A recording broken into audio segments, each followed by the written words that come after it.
A palavra do Senhor, para que nós venhamos a meditar neste momento em um texto da Escritura, hoje concluindo a nossa série de mensagens no livro do profeta Abacuque.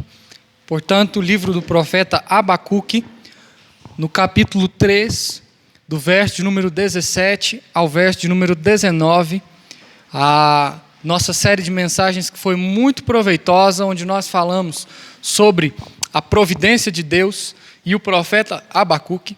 Portanto, hoje concluímos essa série e aqueles que nos acompanham pela internet também terão a oportunidade de receber esta mensagem. Livro do profeta Abacuque, no capítulo 3, do verso de número 17 ao verso de número 19. Convido você, mesmo sentado, mas com toda a reverência à palavra do Senhor, acompanhar a leitura, que diz assim: ainda que a figueira não floresça, nem haja fruto na vide, o produto da oliveira minta, e os campos não produzam mantimento, as ovelhas sejam arrebatadas do aprisco, e nos currais não haja gado, todavia, eu me alegro no Senhor, exulto no Deus da minha salvação.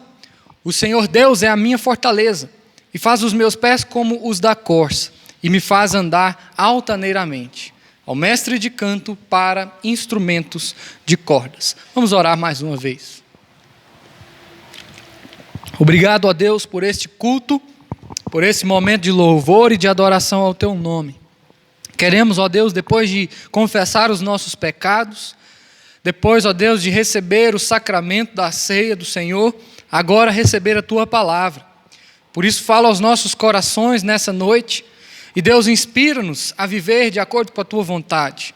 Transforma-nos, ó Deus, segundo a renovação da nossa mente, para experimentarmos a boa, agradável e perfeita vontade do Senhor sobre nossas vidas.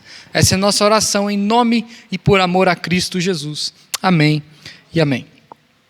Irmãos, eu sei que nós estamos um tanto cansados desse assunto, mas eu quero chamar a sua atenção para refletir no fato de que a posição de uma curva crescente da Covid-19 no Brasil alcançou, na última semana, o terceiro maior estágio entre todos os países do mundo. Acredite-se que nós vivemos hoje o chamado pico da doença, o ponto mais alto de crise sanitária em todo o nosso país. Mas a crise sanitária não veio sozinha. Ela veio acompanhada de outras crises como, por exemplo, uma crise econômica, uma crise política, uma crise ideológica. Essa semana eu pude ver o relato de um MEI, microempreendedor individual, afirmando que a escassez alimentar já chegou até a sua casa. As prateleiras da sua casa já se encontram vazias. E isso aconteceu mesmo com a flexibilização e a reabertura de algumas atividades comerciais. Esse MEI pôde, no seu relato, dizer que dentre uma semana de atividades normais, a última semana para ele foi uma das piores da existência da sua empresa. Porque dentre todos os rendimentos, todas as vendas, todos os serviços, a sua venda foi no total de 2% da capacidade máxima que ele pode oferecer em condições normais. Crise sanitária, crise econômica, escassez. A relação disso com esse momento do livro do profeta Abacuque está no fato de que é um momento final do livro. Mas é um momento final onde Abacuque já chegou à conclusão de que a escassez também está presente na vida de Israel. Por mais que às vezes nós venhamos a ler todo esse livro e não entender o que está acontecendo, como Abacuque também não entendeu no capítulo 1 e no capítulo 2, nós precisamos entender que este livro, ele tem muita relação, ele está muito ligado ao que nós estamos vivendo hoje, porque da mesma maneira como Abacuque e também como o povo de Israel, nós enfrentamos as lutas que nós enfrentamos pelas providências e pela soberania de Deus. O contexto nós já sabemos bem. Acontece a opressão do povo caldeu sobre os povos da Judéia, os povos de Judá, os povos de Israel. Essa opressão é tamanha, a ponto tal de que Israel não entende o que está acontecendo. Embora Israel estivesse imersa nos seus pecados, Israel não entendia o que estava acontecendo quando Deus permite que os babilônicos invadam a terra de Judá e tragam esses israelitas para a sua terra. E mesmo não entendendo, eles então se submetem a essa opressão caldeia. No entanto, Abacuque, ele levanta-se como profeta e ele agora começa a questionar Deus. E ele pergunta a Deus: Deus, até quando, Senhor, iremos viver essa opressão? Deus, até quando iremos viver tamanhas dores, tamanhas lutas? Se você ler, por exemplo, o capítulo 1, do verso de número 1 ao verso de número 4, você vai ver ali perguntas de Abacuque. Deus, durante todos esses 4 versículos do capítulo 1, não responde ao profeta. A resposta vem no versículo 5 do capítulo 1. Quando Deus vai mostrar, então, que às vezes Ele pode usar de situações difíceis, de situações ruins. Deus pode usar da aflição para nos moldar conforme a sua vontade. Abacuque não está satisfeito com essa resposta. Então agora, no capítulo 1, do versículo 12 do capítulo 1, até o versículo 1 do capítulo 2, Abacuque novamente se pergunta: Deus, como eu posso compreender a sua obra? Como eu posso compreender os seus feitos? Não é possível. Deus então responde por uma segunda vez, agora dentro do capítulo 2, do versículo 2 ao versículo 5. E Deus vai trazer respostas, Deus vai trazer promessas para Abacuque. Ele vai mostrar que as suas promessas são promessas inerrantes, são promessas infalíveis, são promessas que não tardam. E Abacuque então recebe essa resposta de Deus e escreve para nós uma oração. Aí vem o capítulo 3. E se você olhar bem na sua Bíblia, você vai ver que é justamente esse o tema que a Sociedade Bíblica do Brasil deixou. A oração de Abacuque. Abacuque é um outro homem agora. Ele é renovado por Deus. Ele foi transformado por Deus. Ele foi mudado por Deus. Porque mesmo não entendendo as situações que acontecem na sua vida, Abacuque se submete a essa vontade de Deus. E o que ele faz? Ele ora. Abacuque ora. E reconhece quem é Deus, reconhece que Deus deve ser adorado, reconhece que Deus deve ser louvado, reconhece que Deus é digno de toda honra, todo louvor e toda adoração, mesmo em situações de escassez. Como vivia esse microempreendedor individual que eu contei nessa semana. Israel sofria momentos de escassez, e mesmo durante a escassez, Abacuque reconhece quem é Deus. E aí ele diz para nós algo muito interessante. Ele diz quem é Deus nesse texto que nós lemos. Se você observar bem o verso de número 19, Abacuque diz quem é Deus. Ele chega a uma conclusão de quem é o seu Deus. Ele diz então: o Senhor Deus é a minha fortaleza. O Senhor Deus é a minha fortaleza. É isso que ele diz no verso 19.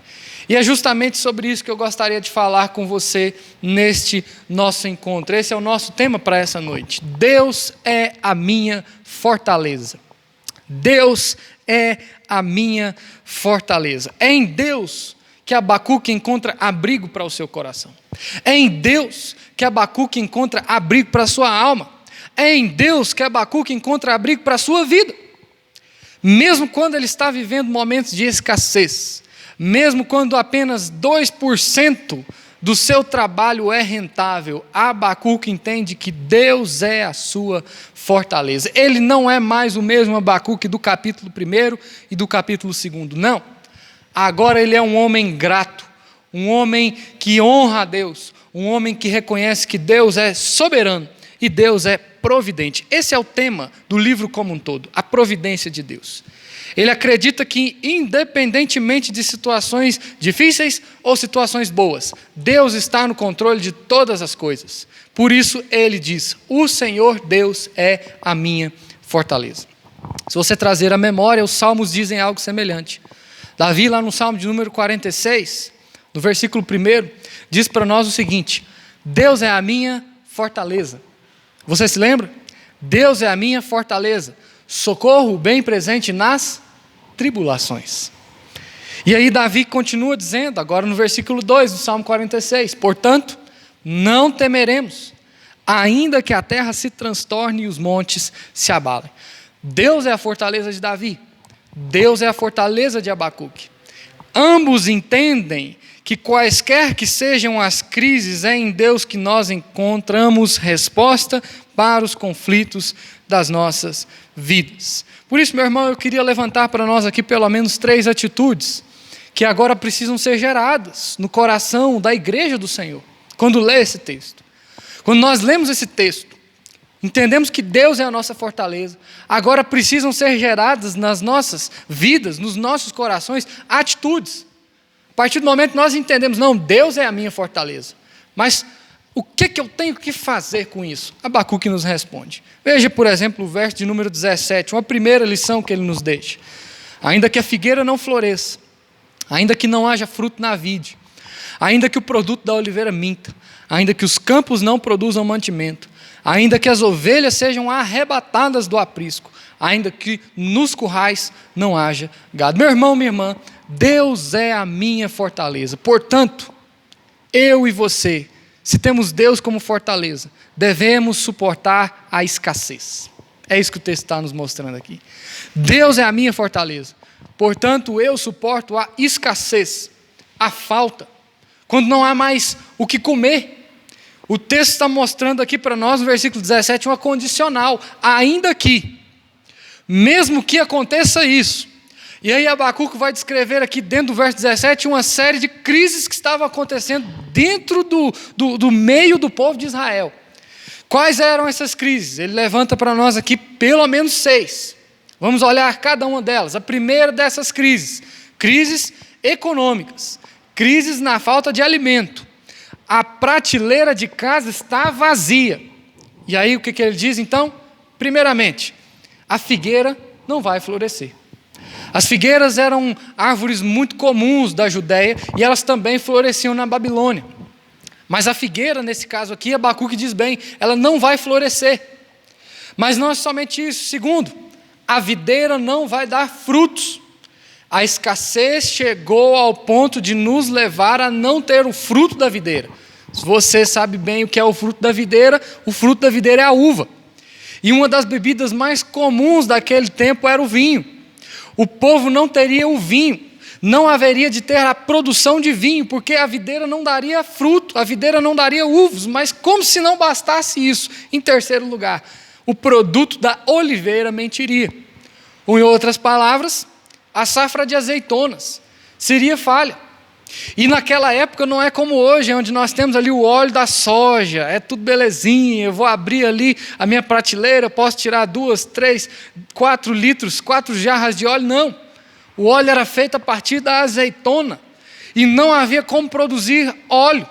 O produto da oliveira haveria de mentir, como se não bastasse isso. Quarto, os campos não produziriam mantimento. Em outras palavras, não haveria produção de alimento. É quando você vai lá, planta uma semente, aduba ela, rega ela, mas ela não nasce.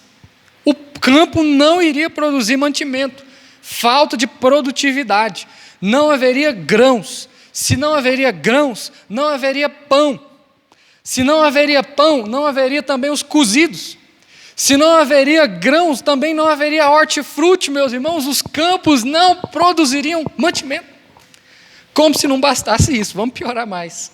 Quinto, as ovelhas seriam arrebatadas do aprisco.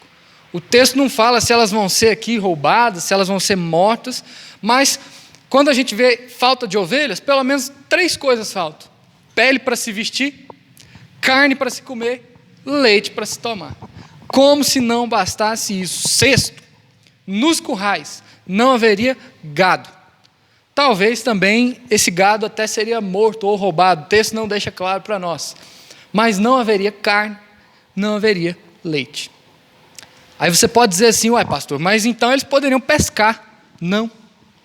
A Babilônia era uma região distante de rios. E onde o povo fora levado ao alcance de água, a água era somente através de poços. Poços como nós conhecemos hoje, os poços chamados poços de artesianos. Ou seja, crise. Não ter o que comer, prateleira de casa vazia, essa era a realidade de Israel. E sabe o que Abacuque diz sobre isso aqui, meu irmão? Uma condicional, eu falei isso. Ainda que Abacuque está dizendo o seguinte: ainda que não haja o que comer, Deus é a minha fortaleza. O que nós temos aqui é o relato de um homem que entende que é suficiente para ele ter Deus com ele, mais do que ter até mesmo a própria comida. Ele é um crente feliz, ele é um crente satisfeito com Deus. Diante das coisas que fogem ao entendimento, ele está dizendo: Deus é a minha fortaleza, mesmo que eu não tenha o que comer, mesmo que eu não tenha o que beber, mesmo que eu não tenha o que vestir, a minha confiança está em Deus, porque Deus tudo pode, tudo Ele faz de acordo com a sua santa e bendita vontade. Paulo já disse algo semelhante para nós, se a gente for parar para observar bem. Quando Paulo vai escrever à igreja de Filipos, lá no capítulo 4, versículo 11, 12, 13, Paulo diz o seguinte: tanto sei o que é estar humilhado, como também ser honrado, de tudo e em todas as circunstâncias já tenho experiência, tanto de fartura como de fome, assim de abundância como de escassez. Aí ele conclui no versículo 13: tudo posso naquele que me fortalece. Sabe o que é o grande problema, meu irmão?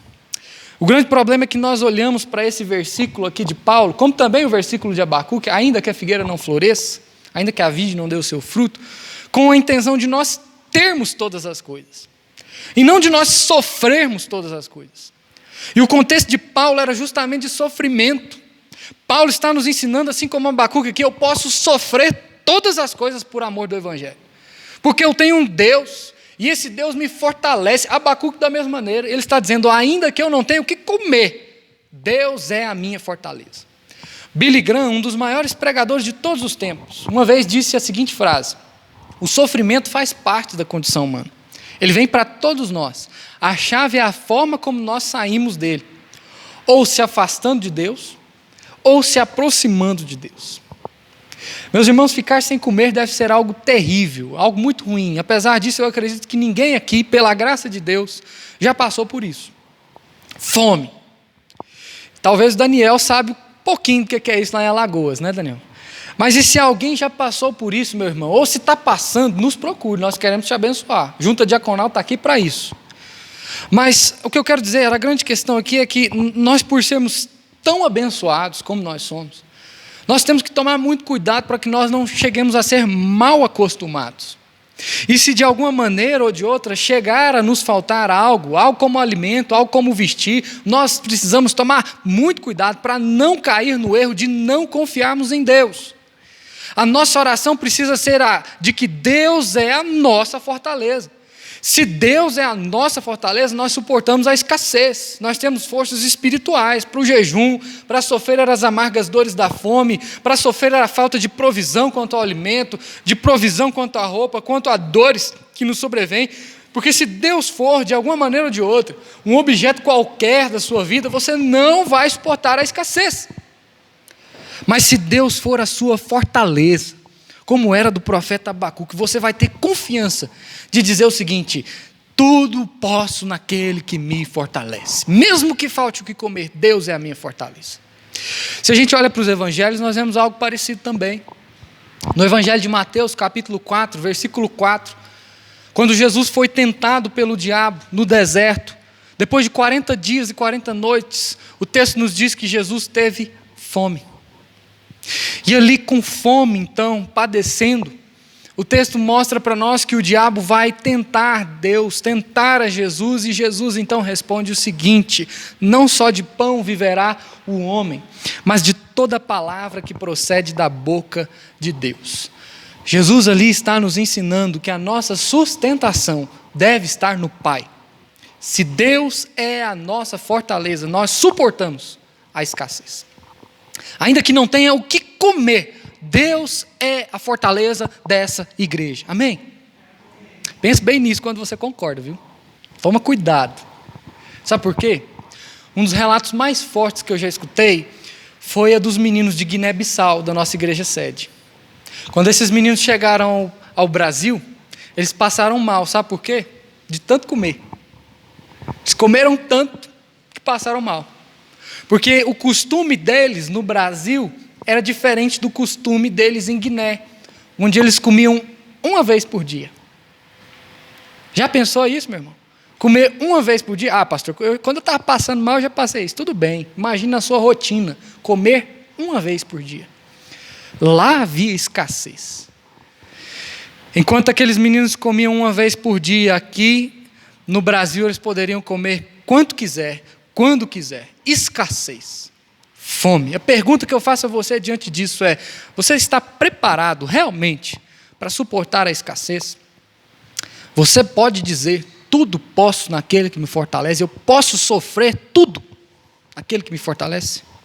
Abacuque está nos ensinando isso. Mas existe uma segunda lição que ele nos ensina. Agora no versículo 18, queria que você olhasse comigo para esse versículo, para nós aprendermos uma segunda lição e não nos delongarmos muito no nosso tempo. O texto diz: todavia, eu me alegro no Senhor, exulto no Deus da minha salvação. Deus é a minha fortaleza, portanto eu suporto a escassez. Mas Deus é a minha fortaleza, portanto eu vivo com alegria. É uma nova lição que o texto está nos dizendo. Deus é a minha fortaleza, e porque Deus é a minha fortaleza, eu vivo com alegria. Meu irmão, viver com alegria é algo muito comum. Eu posso ser alegre, eu posso ser feliz, mas o que o texto está nos mostrando aqui é uma alegria diferente. Não é uma alegria qualquer. O texto fala para nós, agora na segunda parte do versículo 2, do versículo 18, qual é essa alegria? É uma alegria que vem da salvação. É quando Deus agiu no coração de Abacuque, mostrou a ele quem ele é, e Abacuque ali, em um sentimento de humilhação, ele se humilha diante de Deus, ele reconhece quem Deus é, e agora ele adora, porque ele entende que ele está salvo, ele tem agora uma alegria nova. Essa alegria é a alegria da salvação. E aí tem uma palavra hebraica dentro do texto que nos auxilia muito bem a entendermos o porquê dessa tamanha alegria. Essa palavra é a palavra aqui para nós, aguilá. Aguilá é alegria em hebraico, mas aguilá, diferentemente do português, não é a palavra alegro aqui. Mas Abacuque está dizendo assim: eu me alegrarei. Não é eu me alegro no Senhor, mas é eu me alegrarei no Senhor. É um sentido futuro, é um sentido que há de vir, porque Abacuque está reconhecendo aqui que a alegria do Senhor não é uma alegria só do ontem, não é uma alegria só do hoje, mas é uma alegria para o meu amanhã. Ele tem certeza de que é uma alegria que durará eternamente. Se você ler, inclusive, a NVI, Nova Versão Internacional, você vai ver que o texto está no futuro. O texto está mostrando para nós ali que há uma alegria que virá. Eu me alegrarei no Senhor. Deus é a minha fortaleza, portanto eu vivo com alegria. Mas não é uma alegria que dura só ontem ou que dura hoje, ela também durará amanhã. Se você ler a palavra de Deus, você vai ver muitos momentos em que nos mostram essa alegria, alegria de salvação. Salmo 105, versículo 3, diz para nós o seguinte: gloriai-vos no seu santo nome, alegre-se o coração dos que buscam o Senhor. Salmo 119, versículo 162, diz para nós: alegro-me nas tuas promessas, como quem acha grandes despojos. Salmo 51, versículo 12, Davi, quando encontra o perdão, quando encontra a restauração do Senhor para o seu coração, ele diz lá: restitui-me a alegria da tua salvação, sustenta-me com um espírito voluntário. John Piper ainda tem uma frase maravilhosa. Ele diz para nós o seguinte: o caminho para nós glorificarmos a Deus é buscarmos alegria nele. Se Deus é a minha fortaleza, eu vivo com alegria. Certa vez perguntaram a um compositor alemão qual a razão das suas composições serem tão alegres. E esse homem respondeu o seguinte: não posso fazê-las de outro modo. Quando eu penso em Deus, quando eu penso na sua graça manifestada em Jesus, meu coração fica tão cheio de alegria que as notas parecem saltar e dançar na pena com que eu escrevo. Já que Deus me tem dado um coração alegre, devo servi-lo com alegria. Esse compositor era Joseph Haydn. Ele foi um dos compositores mais importantes do período clássico. E dois homens grandes estiveram ao lado dele: Amadeus Mozart e Ludwig van Beethoven. Pela fé desse homem, ele foi chamado, dentre esses três, o músico da alegria. Se Deus, meu irmão, é a nossa fortaleza, nós vivemos com alegria. De maneira que tudo ao nosso redor é preenchido com satisfação no Senhor. Agora eu quero te explicar por que essa alegria é futura, para que eu possa ir para o meu próximo argumento. O povo de Israel acreditava que haveria uma promessa de Deus que deveria se cumprir. Diferente de eu e você, que hoje temos uma promessa que já aconteceu, um Messias que já veio, que já derramou seu sangue na cruz, que morreu e que ressuscitou, e nós celebramos isso hoje aqui através da Santa Ceia. O povo acreditava em uma promessa futura, uma alegria futura.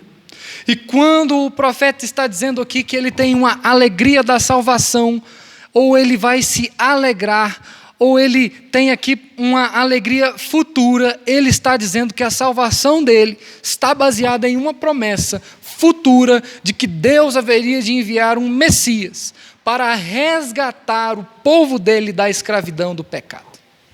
Abacuque está ciente de que o povo precisa ser resgatado não somente da escravidão babilônica, e esse resgate, essa libertação vai acontecer quando os persas invadirem ali a Babilônia e libertarem os israelitas. Mas ele também entende que existe uma prisão, uma escravidão. Essa escravidão é espiritual, essa escravidão é moral, e somente um poderá libertar o povo. Esse é o Messias, a alegria da futura salvação de Israel. Hoje, meu irmão, quando eu e você lemos esse texto, essa alegria precisa ser impactante no nosso coração, porque nós acreditamos que essa alegria já veio. Jesus já veio. Já morreu, derramou seu sangue, mas hoje nós também temos uma alegria futura, e nós celebramos isso, eu falei bem, porque ele também virá, e agora ele virá para resgatar o seu povo, tirando ele do império das trevas e levando ele para o reino do Filho do amor do Pai.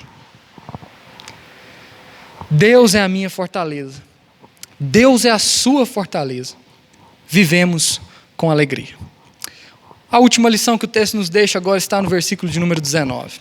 O Senhor Deus é a minha fortaleza, e faz os meus pés como os da corça, e me faz andar altaneiramente, ao mestre de canto para instrumentos de cordas.